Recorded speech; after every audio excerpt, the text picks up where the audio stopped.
Our home. It's supposed to be our safe harbor, right? The place we spend our whole lives working toward. The mortgage, the family, the whole American dream with a little white picket fence. We buy a house expecting comfort and peace.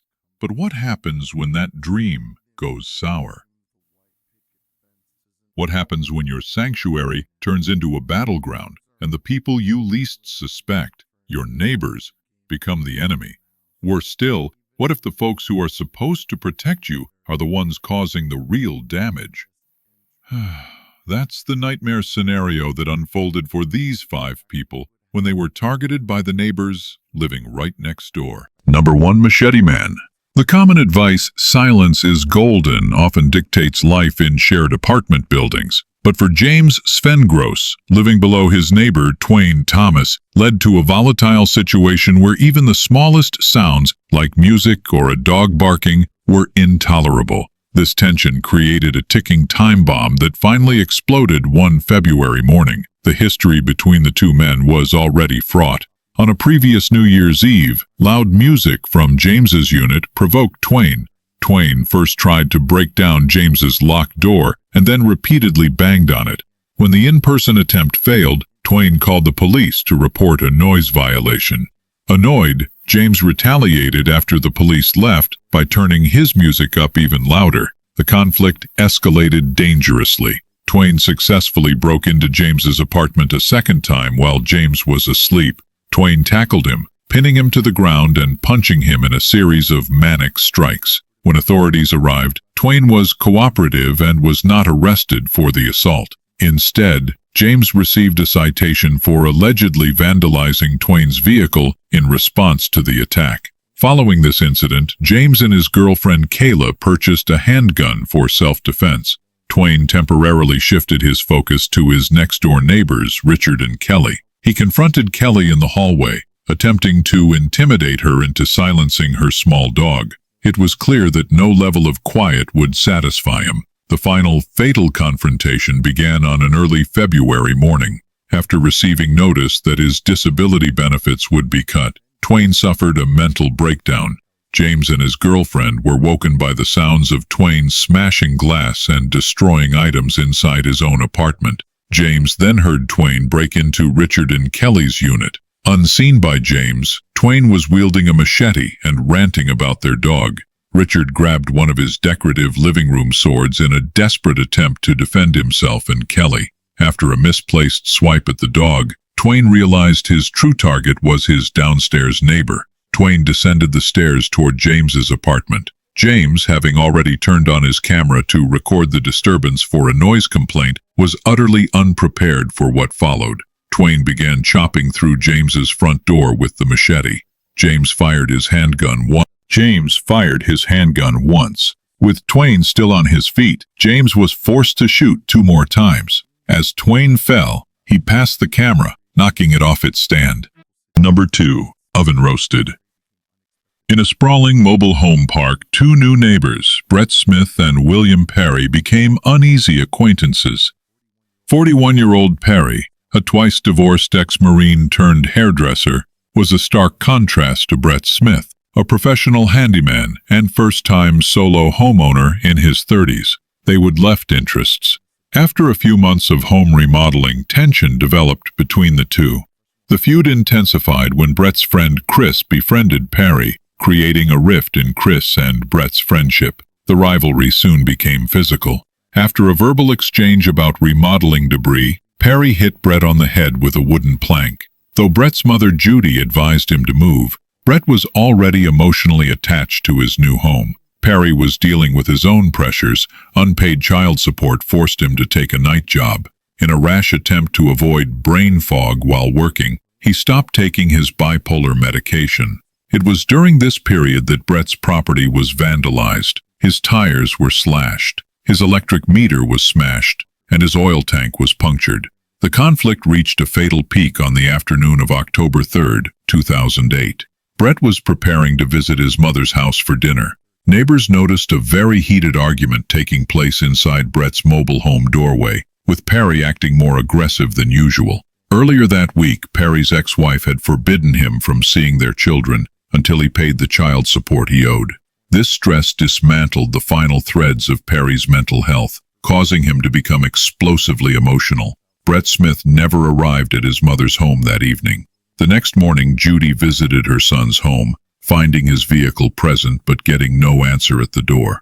She noticed an unusual smoky odor coming from the residence. Still worried after a second unsuccessful visit, Judy asked Brett's former friend Chris to help her enter the home. Using a crowbar, Chris gained entry. Inside, Judy felt a sticky substance on the floor and noticed a burning object inside the powered-on oven. Walking further, she made a horrific discovery: a headless body lying on the bathroom floor. Police arrived to find the body of Brett Smith wrapped in plastic and covered with blue and white paint. His head, fingers, and thumbs had been severed. His head was discovered inside his own oven, partially wrapped in burnt newspaper and cloth. The investigation quickly focused on William Perry. A pack of cigarettes on Brett's floor matched the serial number on a pack Perry had purchased earlier that week, and his prior admission to smashing Brett's government-owned electric meter led to his arrest while awaiting trial for murder. 10 months later, authorities found a breakthrough: a trash bag containing clothing, shoes, and other items stained with paint, bleach, and blood, inside a home where Perry had once lived. Hours after this discovery, Perry incriminated himself further through letters written from jail. In his confession, Perry detailed the gruesome dismemberment, claiming the effort was immense with the dull tools he had. He admitted to severing Brett's head and attempting to burn it in the oven to disguise the victim's identity, and also cutting off the fingers and thumbs, likely to conceal fingerprints. He wrapped the body in plastic, poured paint over it, and stole money from Brett's wallet before leaving. Given the confession, there was no trial. William Perry pleaded guilty to 2 counts of aggravated murder, aggravated robbery, aggravated burglary, gross abuse of a corpse, and tampering with evidence. He was sentenced to life in prison without the possibility of parole for the murder of his 34-year-old neighbor. Number 3. Burning Rain. The escalating feud between neighbors Asia Wanamaker and Tony Booth culminated in a horrific attack on October 6, 2010, in Harrisburg, Pennsylvania. Tony Booth, her boyfriend, and her baby daughter Jayla had recently moved into an apartment directly across the hall from Asia Wanamaker. The feud began one evening when Tony declined Asia's invitation to go out for a drink. Concerned that Asia's young daughter was left alone, Tony checked on the child, but was met by Asia's sister, Lachey. The conversation quickly became hostile, as Tony was reprimanded for suggesting Asia would leave her child unsupervised. The hostility intensified when Tony and Lachey coincidentally began working at the same company. Tony reported Lachey for not following proper parking protocol, resulting in a verbal warning for Lachey. Asia allegedly retaliated by smearing feces on Tony's front door. Tony responded by having her sister Nia repeatedly pound on Asia's door to prove they could reciprocate the disruption. Despite Tony's formal complaints to management, both sides had conflicting stories and no conclusive evidence, preventing either tenant from being evicted. The conflict became physical in the apartment complex playground when Asia's daughter allegedly shoved Tony's daughter to the ground. Later, Asia confronted Tony in the hallway. Feeling threatened as Asia attempted to back her into her own apartment, Tony sprayed Asia in the face with a can of mace she had in her purse. Law enforcement was called, but only a cigarette butt belonging to Asia was found. Asia was issued a citation. Fearing for Tony's safety, Nia advised her sister to move, but the advice was not taken to heart until it was too late. On the day of the attack, Tony and her daughter were entering the main complex entrance when they encountered Asia. After a hostile stare-down, Tony called her sister Nia to come over. Unbeknownst to Tony, Lachey was already at Asia's apartment. Asia devised a plan, leaving the complex and re-entering through the back stairwell. She called Lachey to confront Tony in the hallway before Tony could reach her unit. As Lachey blocked the path, Asia entered the argument, struggling under the weight of an extremely large pot of boiling water. Tony saw Asia approach in her peripheral vision and, in a split second, pushed her daughter out of the way, just before Asia hurled the entire pot of boiling water onto Tony's face and body. Asia and Lachey then began kicking and hitting the severely burned and incapacitated Tony.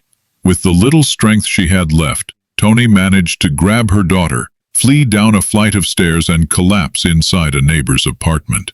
As Nia ran up the visible stairs to her sister's unit, both Asia and Lachey spotted her. Asia went to grab a second pot of hot water, which she allegedly mixed with a powdered chemical cleaner, and poured it down the stairs toward Nia. Nia's face, neck, shoulders, and arms were instantly scalded and blistered as the boiling mixture permeated her skin. Blindly running from her attackers, Nia's screams drew the attention of the now conscious Tony. Unable to properly see due to their burnt eyelids, Tony ran into the injured Nia and mistakenly began hitting her own sister.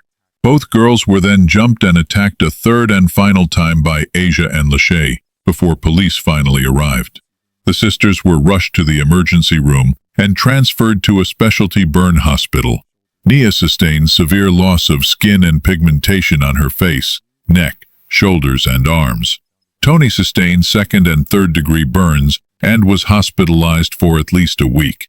Both required several rounds of reconstructive surgery and skin grafts. Asia Wanamaker pleaded guilty to 2 counts of aggravated assault and 2 counts of conspiracy to commit aggravated assault, receiving a sentence of 2.5 to 5 years in prison. Lachey Wanamaker was convicted by a jury of 2 counts of aggravated assault and 1 count of criminal conspiracy to commit aggravated assault on Tony Booth, and was sentenced to 4 years in prison. Number 4. Red Eye. The Green Meadows neighborhood in Washington state was meant to be peaceful, but a severe conflict arose between neighbors in the Meadow Charm subdivision. John Kendall, the first president to move into the newly built area in 2008, was initially amicable with his neighbors, Eric and Abigail Mounts, who moved in next door in 2012. The tension began when John started running a loud vacuum repair business out of a backyard shed, causing nighttime disruption. However, the primary source of neighborhood friction was John housing as many as 5 tenants in his home. The increased number of people from various backgrounds led to a rise in petty crime and theft, disturbing the once tranquil subdivision. John believed he was exempt from the Homeowners Association, HOA, rules under a grandfathered set of jurisdictions. This was later proven false when the subdivision contract clearly stated that all residents must abide by the bylaws, which prohibited both multiple tenants and operating a business out of a residential property. The critical issue was the HOA's refusal to enforce the bylaws, leaving the Mounts to deal with the problem themselves. After months of complaints and bickering, the Mounts officially sued John Kendall in Washington's Superior Court in March 2013. The feud took a sinister turn when John pulled out a black water gun and shot Eric in the face with the fake projectile. Eric wanted to press charges, but with no physical evidence and John claiming Eric had tried to assault him, the authorities did not intervene, and the dispute continued. John, now at odds with the entire community, began openly displaying a holstered handgun while walking through the neighborhood. The conflict erupted in violence on the early morning of Halloween 2014. The Mounts were on their way to a scheduled court appearance against John. It was widely known that the judge was about to deliver a formal order demanding John evict his tenants and shut down his illegal business. This ruling would financially ruin John, forcing him to move and pay $60,000 in fines to the Mounts. As the couple left, Eric saw John running to his vehicle to catch up with them. John intercepted the couple at a traffic light and opened fire, shooting multiple rounds into their vehicle. He shot Abigail Mounts in the face. John then sped off, abandoning his car and running into the nearby woods. Eric immediately called 911 and was able to rush his wife to the hospital, initiating life-saving measures. 2 hours later, John Kendall was located in the nearby woods by police dogs and found unresponsive. The 59-year-old man had died by suicide shortly after shooting his 33-year-old neighbor.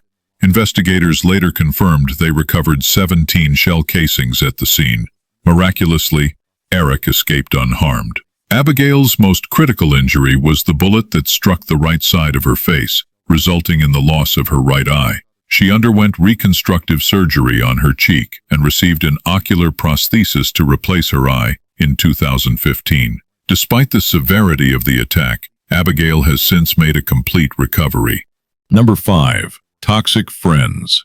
In 1988, Peggy Carr was working at a local restaurant when she suddenly felt violently ill, fearing a heart attack. She went home to rest, but her condition worsened rapidly. Doctors at the hospital couldn't find a diagnosis, and after 3 days her symptoms temporarily improved enough for her to be sent home. Soon after, her son Dwayne and stepson Travis also began suffering from similar frightening symptoms: tingling, upset stomachs, and burning sensations throughout their bodies. Days later, Peggy's illness returned and she was rushed back to the hospital. During the examination, a doctor noticed something critical. Peggy was losing her hair. This disturbing observation led physicians to suspect poisoning, specifically thallium, a tasteless, odorless, and extremely toxic chemical once used in rodent and insect poisons. Testing confirmed the suspicion. Peggy had 20,000 times the natural amount of thallium in her system. Dwayne and Travis also tested positive. While the 2 young men eventually recovered, Dwayne hospitalized for 2 months and Travis for 6, Peggy had ingested such an enormous dose and the diagnosis had come so late that her prognosis was fatal. Getting weaker and suffering increasing pain, she lost the ability to speak, communicating only through sign language. Peggy slipped into a coma, and on March 3, 1989, 4 months after being poisoned, her family took her off life support. Peggy Carr died at the age of 41. Police initially suspected Peggy's husband, Pi Carr, due to recent marital issues and his convenient absence when the family first fell ill. However, test results showed that Pi himself, along with his son Travis, had also been poisoned, ruling him out as a suspect. Investigators tested over 400 items around the home, but a breakthrough came when they found traces of thallium in some empty Coca-Cola bottles inside the house. This pointed to product tampering, bringing the FBI into the case. FBI labs confirmed thallium in unopened bottles and, more importantly, found microscopic tool marks, indicating the caps had been meticulously removed and replaced.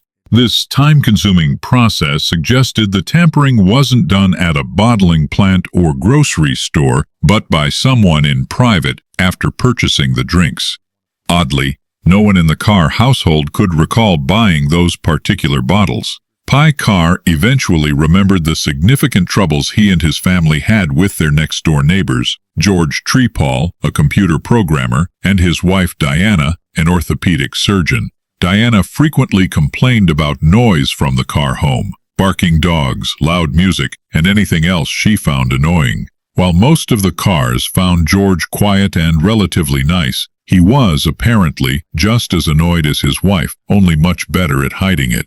In July 1988, Pi received an anonymous typewritten note on a post-it addressed to a misspelled Pi Carr, stating, "Annoyed. You and your so-called family have 2 weeks to move out of Florida forever, or else you all die. This is no joke." Pi initially dismissed it as a prank. The tension peaked in October 1988 when Diana stormed over, screaming, cursing, and ranting about loud music. Her fury seemed way out of proportion to the situation. When Peggy walked away instead of submitting to Diana's demands, Diana allegedly stormed off shouting, "You won't get away with this, and this isn't over."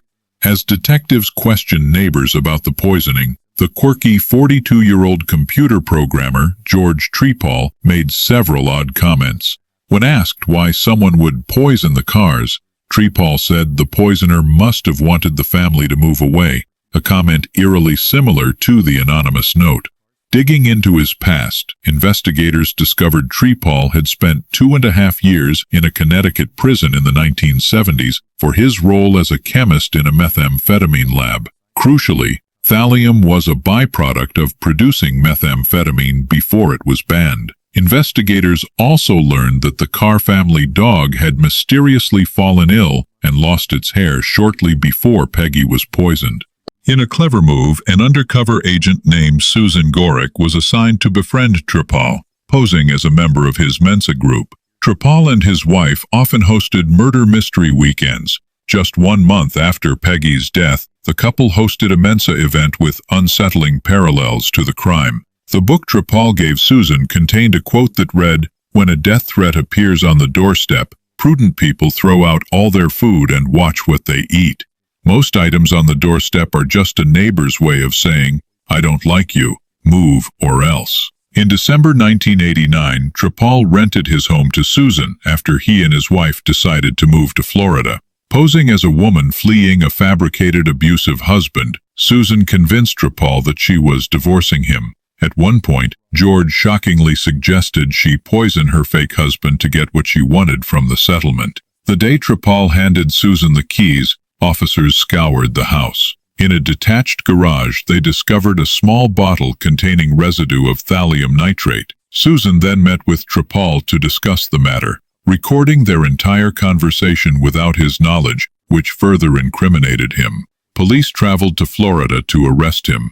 A search of his new home uncovered several poison and chemistry books, including a 3-ring binder titled General Poison Guide. Copy pages discussing thallium were covered in George's fingerprints. In January 1991, George Trepal was charged with 15 criminal counts, including first-degree murder, attempted murder, and product tampering. Assistant State Attorney John Aguero presented 4 weeks of evidence describing Trepal as a diabolical killer who thought he was smarter than the police. The jury returned a guilty verdict on all counts 6 hours later.